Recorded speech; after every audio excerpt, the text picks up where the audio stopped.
Mukunda jewellers వారి Purvi gold and diamonds November 1న KPHBలో ఘనంగా ప్రారంభం. ఓపెనింగ్ ఆఫర్ గా ప్రతి 3 లక్షల కొనుగోలుకు ఒక బంగారు నాణెం ఉచితంగా పొందండి.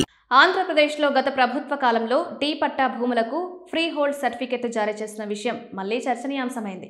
తాజాగా కూటమి ప్రభుత్వం ఈ అంశంపై మంత్రివర్గ ఉపసంఘంలో చర్చ జరిపి సర్టిఫికెట్ల జారీపై నిర్ణయం తీసుకునే దిశగా ముందుకు సాగుతోంది. గతంలో పట్టాలు పొందిన రైతులు సాగు చేస్తున్న భూములకు ఫ్రీ హోల్డ్ సర్టిఫికెట్లు ఇవ్వాలనే ఆలోచన ప్రభుత్వం పరిశీలిస్తోంది. గతేడాది నుంచి ఈ భూముల రిజిస్ట్రేషన్లు ఇతర ప్రక్రియలు నిలిచిపోయాయి. అయితే మంత్రివర్గ ఉపసంఘం సమావేశంలో షరతులతో సర్టిఫికెట్ల జారీకి అనుమతి ఇవ్వాలనే అభిప్రాయం వ్యక్తమైందని సమాచారం.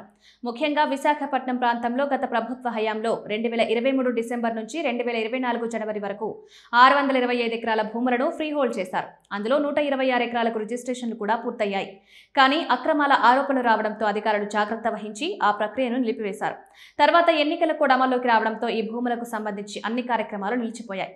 కూటమి ప్రభుత్వం అధికారంలోకి వచ్చిన తర్వాత ఫ్రీ హోల్డ్ సర్టిఫికెట్ల జారీపై సమగ్ర విచారణ చేపట్టింది. విశాఖపట్నానికి సమీపంలోని 4 మండలాల్లో ఈ భూములపై విచారణ జరిపి ప్రభుత్వానికి నివేదిక సమర్పించారు.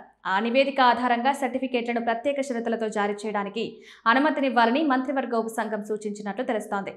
విశాఖలో ఉన్న కొన్ని ప్రాంతాల్లో ఫ్రీ హోల్డ్ భూములపై మళ్లీ పరిశీలన చేయాలని స్థానికులు డిమాండ్ చేస్తున్నారు. కొందరు రైతుల నుంచి ఇప్పటికే భూములు కొనుగోలు చేసిన వారు ఉన్నందున ఆ భూములకు సర్టిఫికెట్ల జారీ విషయంలో పారదర్శకత పాటించాల్సిన అవసరం ఉందని అధికారులు భావిస్తున్నారు.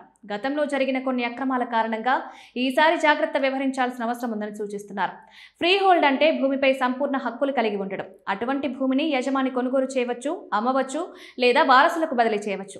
రాష్ట్ర వ్యాప్తంగా ఫ్రీ హోల్డ్ భూములపై త్వరలోనే ప్రభుత్వం సానుకూల నిర్ణయం తీసుకునే అవకాశం ఉందని సమాచారం. స్థానిక పరిస్థితులు, భూముల స్వభావం ఆధారంగా నిర్ణయాలు తీసుకుంటారని అధికారులు చెబుతున్నారు.